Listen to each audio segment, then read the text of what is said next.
Hello and welcome to Animal Welfare and Climate Change Explained, our second of 5 live explainers celebrating Yale Earth Week 2021. Based on our Yale Experts Explain written article series, the purpose of these explainers is to break down complex, hot topics in sustainability using Yale's world-class expertise, inviting everyone in the Yale community into conversations around climate change and how it affects them. Today, we'll have Yale College student Annabel Remudo, interviewing Yale professor Doug Kysar, faculty co-director of CAFE, the Climate, Animal, Food, and Environmental Law and Policy Lab, and John Lovvorn. They are both faculty co-directors for LEAP, the Law, Ethics, and Animal program. We'll get started in just a moment. At the end of this conversation, if we have some time, we will open it up for Q&A with our experts. So as you're listening and getting inspired, I encourage everyone to add questions to the Q&A section of your screen as we go. If you have any tech questions, you can feel free to add them in the chat and my colleagues will help you out. Without further ado, I'd like to turn it over to our incredible student interviewer and Yale experts for Animal Welfare and Climate Change Explained. Hello, everyone. I will begin with a land acknowledgement. For the Yale Office of Sustainability recognizes that generations of Indigenous people and nations have stewarded the lands and waterways of what is now the state of Connecticut. We honor and respect the enduring relationships that exist between these peoples and nations and the land on which Yale's campus resides. We recognize that Indigenous values actively connect to our work, and we seek to learn more about these connections. We understand that the process will be ongoing, and we will look forward to the opportunities for collaborations. We ask that all participants consider their role in putting us on a pathway to right the wrongs of forced occupancy of land and the subjugation of others. Please find our full land acknowledgement in the chat and learn more about the numerous Indigenous communities that have stewarded Connecticut's land. In the spirit of inclusion, we would also like to remind the audience that the live explainers are a neutral and safe space for asking questions and testing ideas. Be open, listen honestly, and act mindfully. So without further ado, my name is Annabel Remudo. I'm a junior studying political science. I'm the sustainability liaison for Pauli Murray College and the president of the Yale Animal Welfare Alliance. And it's my pleasure to introduce Professor Douglas Kysar and Professor Jonathan Lovvorn. Professor Douglas Kysar is the faculty co-director of the Law, Ethics, and Animals program and a professor at Yale Law. His teachings and research include areas of tort, animal law, environmental law, climate change, products liability, and risk regulation. Professor Jonathan Lovvorn is the faculty co-director of the Climate, Animal, Food, and Environmental Law and Policy Lab at the Yale Law School and is a faculty co-director of the Law, Ethics, and Animals program. He is also a lecturer in law. Additionally, he serves as chief counsel for animal protection law for the Humane Society of the United States.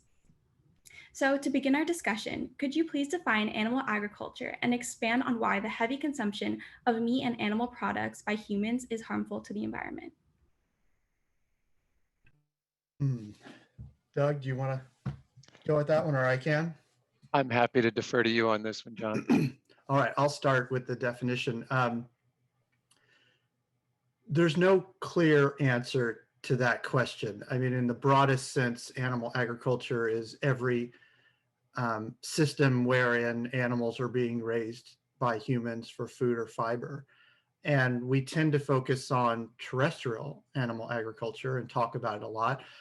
But there's also aquatic animal agriculture, right? The entire food system on the oceans.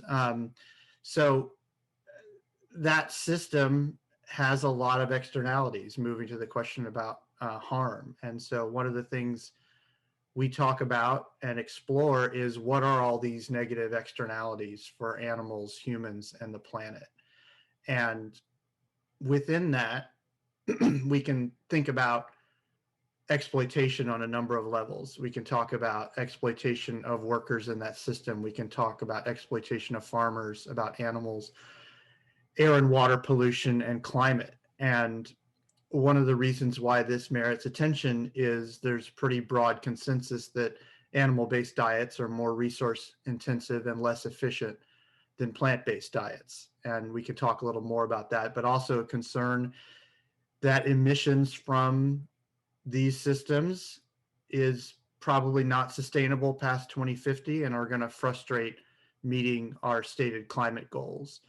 And then more importantly, just the fact that they're unregulated and unmonitored, so we don't even know where we actually are when it comes to efficiency and impacts of these systems. So there's a lot more to unpack there, but that's perhaps an opening frame for the discussion. Yeah, I would just first want to thank the Office of Sustainability for organizing this series. Wish everybody a happy Earth Week. And thank you, Annabel, for being our interlocutor. I would just add to everything that John said, which I completely agree with. It's worth also, adding a qualifier, industrial animal agriculture, because there's a specific kind of very recently arrived industrial formation of large-scale, confined, intensive animal husbandry, and that formation is kind of the primary focus of our research and advocacy, because it's both quantitatively and qualitatively different than more traditional animal husbandry practices. On the scale of it, when you consider that there are upwards of 30 billion animals at any given moment on the planet who are being raised for food, it's just a kind of massive shift in the distribution of biomass on the planet. And it's really happened in the short period after World War II to the present day, with dramatic implications for the sustainability of Earth systems. So that's all that I would add to that question. Great, thank you. A common argument I hear against fighting climate change with diet change is that individual actions do not make a large difference in the grand scheme of things. Many believe that real change has to come from the top rather than the consumer's end. As professors who deal with animal law and institutional changes surrounding these issues, what is your opinion on the effectiveness of individual actions? How about I take a swipe at that one, John? So I have a lot to say on this question. It's characteristic of the climate change problem that individual actions neither contribute significantly to the problem or the solution. And that's part of the inherent dilemma of the thing. We're all of us every day making millions and billions of small scale decisions that accumulate into a problem of massive scale, geologic scale implications for the survivability of life on the planet. But any individual choice that we make is undetectable in that overall trajectory. I would say that for something like shifting to a plant-based diet, even just a kind of a plant-forward diet, not let alone going vegan or vegetarian, there's enormous self-interested reasons for wanting to do that, primarily for one's own individual health. So in a sense, the decision, it evades this classic tragedy, the commons structure of climate change decision making. A harder, people always ask me, because I teach climate change, what should I do? What choices should I make? And they're focused on LED light bulbs and solar panels on the roof and all these kind of consumerist, materialist responses. And the reason they're focused that way is because there's an enormous system that is incentivized to focus people on consumer behavior and consumer responses to every single impulse that they have in life, including environmental ones. The biggest determinants of an individual's carbon footprint are choices like, do you have children or not? How many? What kind of housing do you have? Multi-dense apartment living in an urban environment or sprawling suburban single-family household? How do you transport yourself? Public transport or an SUV? How many airline flights do you take, international? And then diet. Diet is a big part of your individual carbon footprint. But the scary thing is that even that number one, whether you have children or not, you might decide, and a lot of people are doing this now out of a sense of ethical responsibility, to live childless because of the concern for the future of the climate. That it's maybe 40 or 50 tons of carbon per year avoided by the decision not to have children, which is one of the most intimate and profound decision one makes in their life course. Either way, it's going to have a profound effect on the narrative arc of your life, and an undetectable effect on the carbon trajectory. So it's what we ought to be doing is being citizens not consumers. We ought to be focusing our altruistic and our ethical impulses on engaged citizen action. Because even in contexts like the decision to have a plant-based diet, which, as I said, one should do for selfish reasons, let alone for the environmental reasons, even in that context, we are all of us embedded in politically determined systems that make the choice easy or hard. Right now, the choice to have an unhealthy, unsustainable, meat-based diet is made very, very easy by numerous policies and laws that subsidize that industrial animal agricultural complex that I was describing a minute ago. And that work against healthy, locally sourced plant-based diets. So if we had policies that taxed meat and subsidized healthy produce-based diets, it would make those individual choices, even the ones that make sense from a purely selfish point of view, it would make them easier to engage in. Great, thank you. How have both of you seen animal rights law change and evolve since being involved in it? And where do you see it going? And are you optimistic about this future? I want to let John answer this question because he'll be too modest to say it, but he's been instrumental in shaping the future of animal law. So I hope he'll let in on a little of that. Yeah. So animal law is evolving quickly. Animal law and policy is evolving very quickly. One of the things that is unique about the LEAP program at Yale, the Law, Ethics, and Policy, Animals and Policy, is trying to rethink and reposition animal law and animal ethics in a frame that is compatible and consistent with other social justice issues. So rather than being what has at times been perceived as a fringe, maybe even misanthropic concept, trying to position it within other social justice causes and understand how the patterns and structures of exploitation and abuse that affect other interests also affect animals and how we might work collectively towards solutions. So you can loosely sort of refer to this as intersectional animal law, understanding it within the context and working within other causes. And there's a lot of people that are moving in that direction with the animal law and ethics field of study. And I think that's really promising. I think it shows a maturity of the issue and an understanding that the challenges we face, whether they're in the climate sphere or the interest of animals or future generations, racial justice, all of these things have deep connections within the patterns of exploitation that cut across all of them. So I'm optimistic that animal law and animal ethics is evolving into a much more mature and comprehensive space where it can function alongside other social justice causes in a more cooperative and positive way. So I think we're going to see a lot of great movement. Thank you.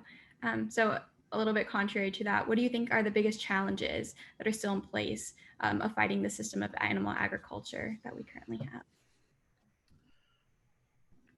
Yeah, I mean, in some ways the answer is very simple, right? What were the big challenges in taking on big oil and big tobacco, right? So institutional power, inertia, culture, all of these things, the legal system being stacked in a way that industrial agriculture exists outside of normal legal constraints. That's one of the things we do in the cafe lab is think about how might we restore something resembling normal, sane regulation of these industrial systems. And so I think industrial animal agriculture, the worst abuses will be overcome or at least brought to heel the same way they have been with big oil and big tobacco. I think that's inevitable. So the challenges aren't that different. And getting back to my immediately previous answer, that's why these synergies between social justice causes have to be brought out and discussed and handled collectively. because the same structural limitations affect all of these problems. Back in the Bush and Gore election season, 20 plus years ago now, there was a legendary social justice activist from Vermont named Granny D. And Granny D, when she was like almost 80 years old, walked all the way across America, coast to coast. And she said she did so to raise awareness about what she called the two most dangerous ideas in America. One, corporations are people, and two, money is speech. And it's a little bit too simplistic, as any lawyer could tell you. But I think it really gets at something deep and worrying about the future of our country. And the 20 years subsequent have probably underscored everything Granny D was trying to tell us. Big ag is big ag for a reason. We call it that for a reason, and it's an enormously influential interest group in DC and throughout the country. I mean, there are whole states that are essentially, wholly owned subsidiaries of big ag corporations. So we've got to figure out a way to rebalance the policymaking equilibrium in our country. And there are those who would argue that it's got to be done at a constitutional level, that we need to be talking about dramatic rebalancing of power in the country through things like constitutional amendments or reforms to the Supreme Court, expanding that. I mean, that's why people in the progressive world are kind of talking about ideas that would have been considered wild-eyed and inconceivable not that long ago. They're now seriously on the table because we don't have much time. I mean, that's the thing about climate change. The temporality of climate change is such that it's far, far later than we think it is. There's all this enormous inertia built into the emissions, which stay up there for decades or even centuries after we emit them. But then not only that, the impacts, which will be felt for millennia, even if we shut off every emission source today, we're still going to have warming for millennia based on the loading that we've already done since the beginning of the Industrial Revolution. So it's later than we think, and that's why these kind of desperate reconstitutional moments might be called for. Thank you. So far, we've only been talking about animal welfare in the United States, but how do animal welfare laws in the United States differ from other countries, and in what ways are we behind? I think I'll start and let Doug fill in a little. The answer is they differ vastly, right? So around the world, we have everything from fairly robust regulatory frames to essentially nothing. The conventional wisdom in animal protection has always been that, well, the EU is way ahead of the United States and we should do more of what they're doing.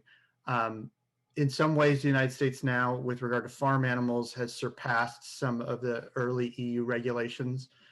One of the interesting things right now about the continental system that we have, the common law system as opposed to the continental system, is the US system is very grounded in the criminal justice frame. And so the initial framework for animal law in the United States is the criminal law. And while we've gone beyond that in many places and sort of started to see so-called second generation animal laws that are more civilly focused and regulatory focused, that long association with the criminal justice system has serious problems, as does any association and work with the criminal justice system. And that's something that animal law is really trying to sort out right now. The interesting thing about food, ag, and animal law is that in the farm animal space, where for so long we lagged behind any sense of normal legal standards as opposed to other areas of animal law, the farm animal space is actually far ahead of other areas of animal law in evolving from that flawed criminal frame into something more equitable and effective, which is corporation-based corporate responsibility, civil regulatory frame for animal protection. So the laws differ all around the world, but we're in a very changing environment, and a lot of assumptions about the US system and why it was good or bad are changing and evolving even as we speak.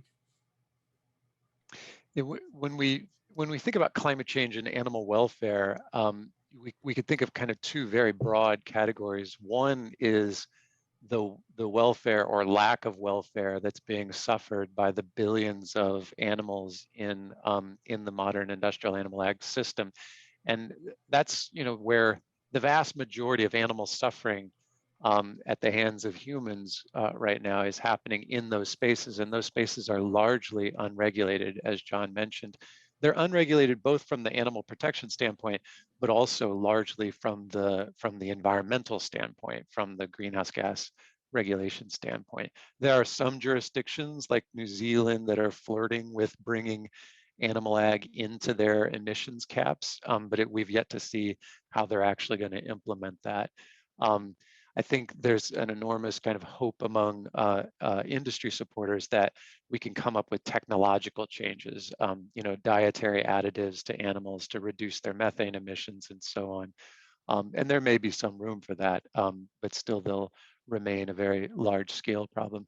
The other major topic, though, that I want to put on the table for the rest of our conversation is that in addition to animals being sources of greenhouse gases, animals will also be victimized by the impacts of climate change, and not just in the kind of large scale species loss sense that environmentalists tend to focus on, but also like individual animals will suffer. They will have harms inflicted on them by droughts and floods and temperature increases and ecosystem shifts. I mean, the one that I always get teary about is the example I can never get my head to lose is the puffins right now are in puffins. Those adorable little North Atlantic seabirds. They're in really dire straits because the small fish that traditionally the mothers catch to feed to their chicks, those fish are migrating northward with the warming waters, and instead larger fish have moved into the traditional puffin habitat.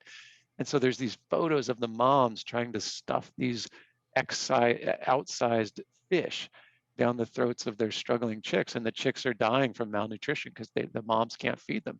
Heartbreaking stuff. And that's one tiny little instance of the literally millions and billions of ecosystem shifts and resulting changes that species are going to have to try to adapt to, and many of them won't be able to. Thank you. Professor Kysar, in your paper, What Climate Change Can Do About Tort Law, you state that climate change may change the law by, and this is a quote, by forcing courts to confront questions of harm, causation, and responsibility that lie at the frontiers of science and ethics. Climate change lawsuits hold the potential to move the bar for what counts as exotic in the domain of tort. Could you expand on the way in which you believe that climate change has the potential to change our legal system? Sure. So that was a paper that was looking at these lawsuits that are being brought under what's called tort law. And tort law is essentially the law of civil wrongs. When A hits B, B can sue A for wrongfully inflicting injury. And there have been a number of lawsuits brought against major fossil fuel companies trying to fit their actions, their behaviors within this framework of A hitting B. And in the paper, I argued that there's going to be a number of doctrinal challenges in successfully pursuing those cases. But I argue that courts should nevertheless confront the cases on the merits. There's a lot of other kind of procedural and what I kind of pejoratively would refer to as wimpy ways for judges to duck these lawsuits, other than confronting them directly on the merits. But from my vantage point, the judges would do themselves and the future a favor by actually struggling with the reality of climate change, with all its vastness, its complexity, its almost existential dreadfulness, like confronting all of that. Even at the end of the day, they still say, sorry, plaintiffs, you don't win, at least not in tort. It would have an educational focus for the judges. It would make them stretch their understandings of temporal relations, spatial relations, the complex systemic relations of cause and effect that are far, far more nuanced and kind of tissued than A hits B. And I think that that's something more broadly that our legal system needs to confront within the Anthropocene. And climate change is the ultimate kind of instantiation of those educational developments that we need to make. I mean, our legal systems, particularly kind of in the liberal tradition, like our Anglo-American legal system, they're very, liberal individualistic, they're very presentist, they're very insular and nationalistic. So there's all sorts of other interest holders, like people living in other countries, people living in future generations, non-human life forms, people in marginalized and disadvantaged communities within non-documented residents. All of these folks are deeply impacted by the decisions of the polity, but they don't have representation, voice, or vote within that polity. And climate change kind of takes it, and we can no longer rely on any of the traditional kind of categorizations, artificial boundaries that the law has constructed to say who's in and who's out. We're all now, all of us, in the same experiment, and none of us can escape it. Thank you. What is your opinion on lab-grown meat, and what future legal problems do you anticipate will arise from its production? I think we both have to address this one, John, because I'm going to go in dark places with it, and you have a much more technically sophisticated analysis. Oh no. Well, curiously, something came across my desk this morning that France has taken the first step towards banning the sale of lab-grown meat in government funded cantinas. And so I think the jury's still out. I think both from a technical scaling standpoint and a legal frame, the frame has not been set yet fully in the United States. There's, as I mentioned, some countries are concerned. There's no consensus among animal, environmental, and public health groups about whether this is something to support or not to support. And so I think it's an interesting technology and it has a lot of promise. But what will actually become of it and whether it will scale into a real product substitute for animal agriculture is a big question for me. I think I'll start out a little bit more optimistic and then I'll go to a dystopian place. So on the optimistic side, France is talking about banning.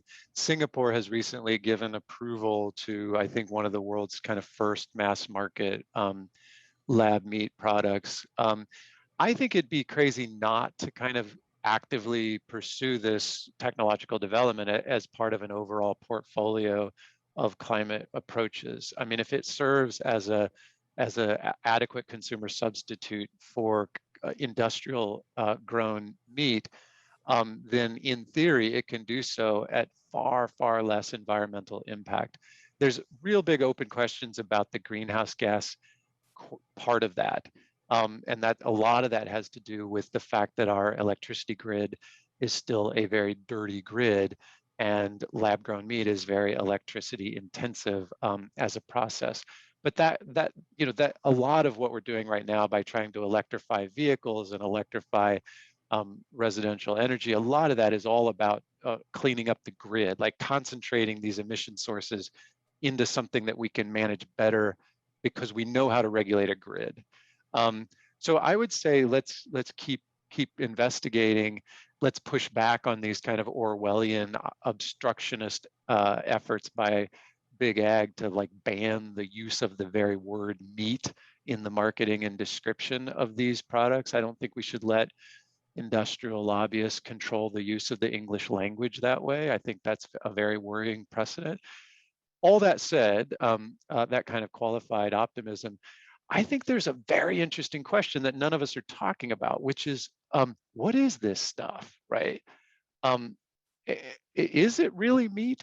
If you take, you harvest some cells from an animal, and you might do so quite humanely, but when you cultivate the cells into a consumable product, what is that product? And I think it's kind of in an ontological twilight zone. I don't think we really know what it is. It's completely novel in certain ways. And I sometimes get pushback when I raise this question. And the dystopian thought experiment, which is designed to unsettle, so I warn everyone.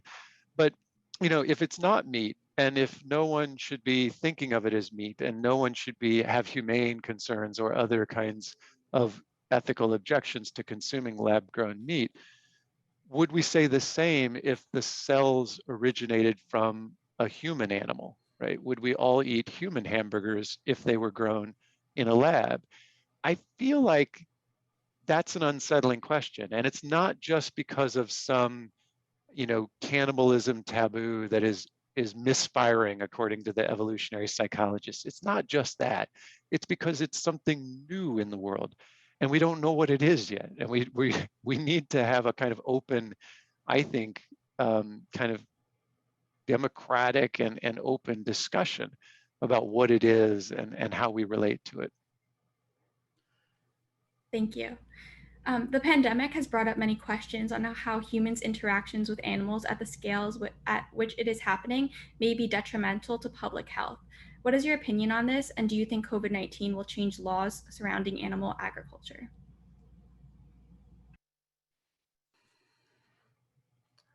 I do think this disaster could lead to a rethinking of the way we raise and use animals and the role that plays in all the things we've been talking about: climate, public health, how it contributes to pandemics. What I worry is, in the hurry to return back to something called normal, that we will skip over that step of what we might do differently, or how we might look at how this tragedy could have been prevented, or how it points out weaknesses in our infrastructure.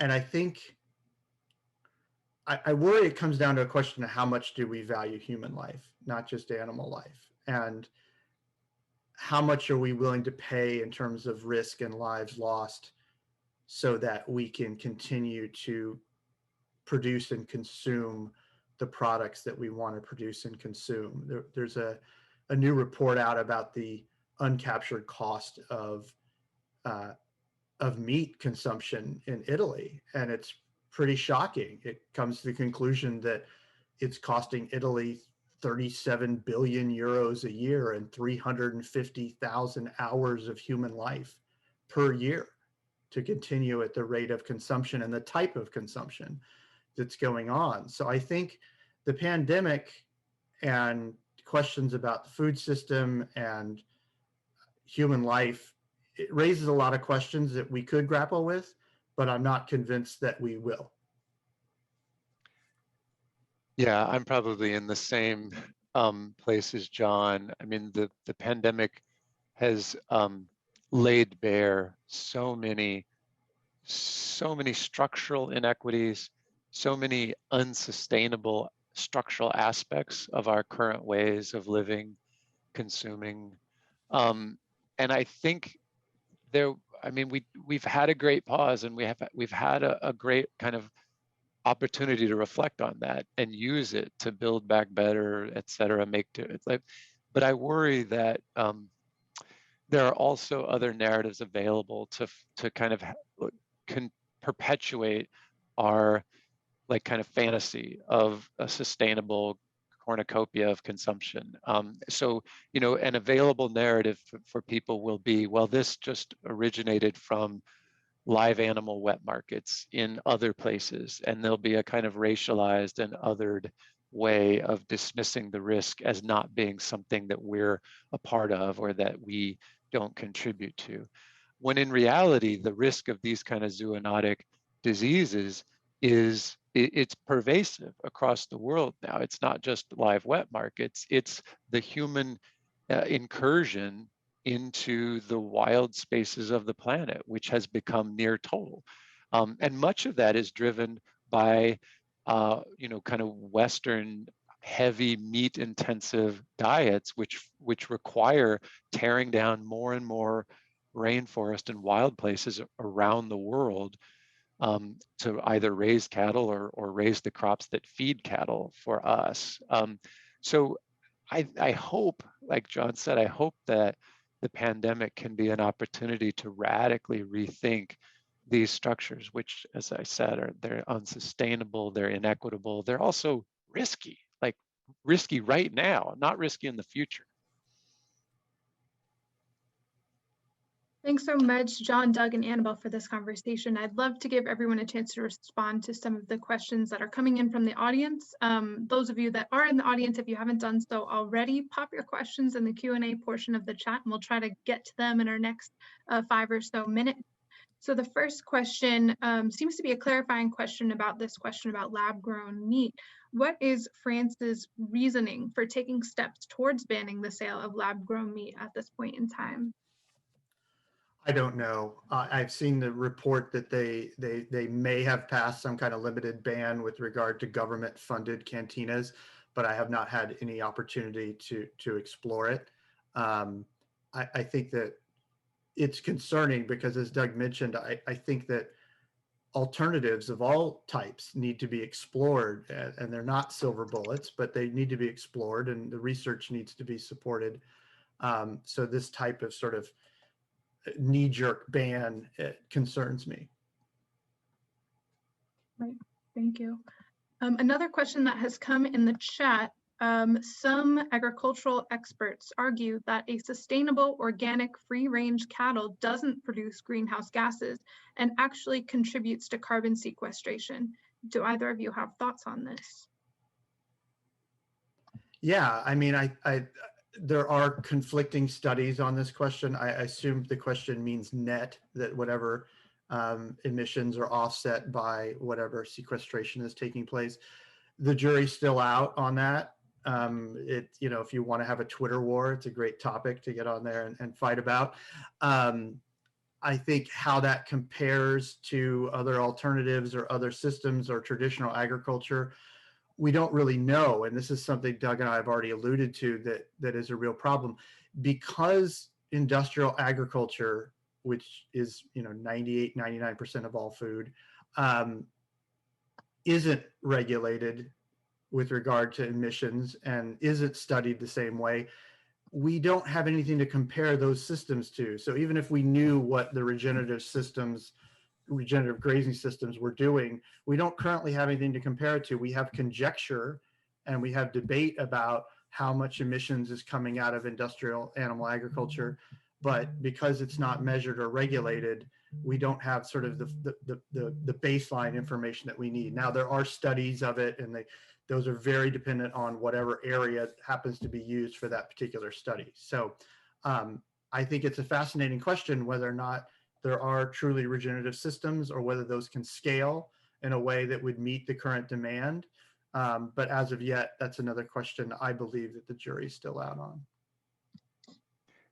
Yeah, I think I largely concur, although I probably, again, have a little bit more positive gloss on it. I mean, I don't think there's any doubt that a kind of regenerative system, a local small scale grazing organic system, as the questioner described it, is going to be a climate advantage per kilo of protein produced over more conventional industrial animal agriculture.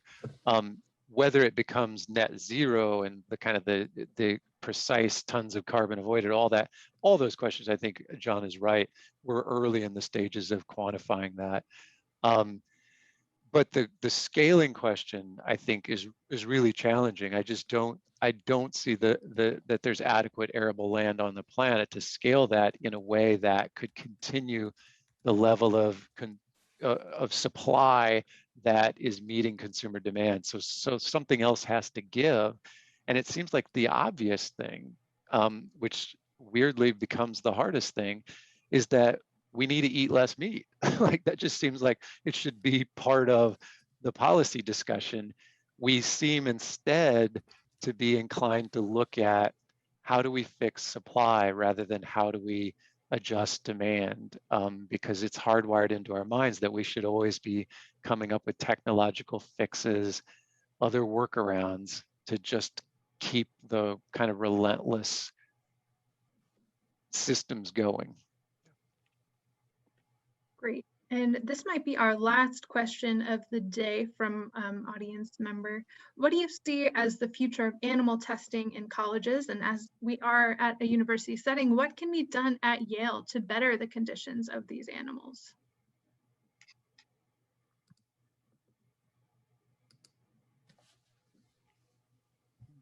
John, do you want to talk about like, I mean, I know HSUS has strong views on this and supports policies that will create, like, kind of support the development of technological substitutes for animal-based testing. And Yeah, could you repeat the question? I'm not sure I totally followed it. Sorry. Yes. So what do you see as the future of animal testing in a collegiate setting? And what can be done at Yale to better the conditions of animals being tested on, or animals in general? I think if folks want to chat about that, we should take it offline. I don't think it's pertinent to this current conversation. I think there's a lot of interesting policy questions in that realm, but it's probably a different live explainers conversation. Got it. Wonderful. All right, I'm looking at the clock and we are right at time. So on behalf of Yale Sustainability, I extend my thanks to both Professor Lovvorn and Professor Kysar for sharing your expertise today, as well as to Annabel for conducting the interview and inviting the community into the conversation. If you did love this conversation, we have 3 more on each remaining day of Earth Week. Feel free to register for future live explainers on our website and explore our calendar of events and library of opportunities for learning and action on our site, earthweek.yale.edu, which I see Scott has just popped in the chat, so thank you for that. Thank you, everyone, and have a wonderful rest of the day.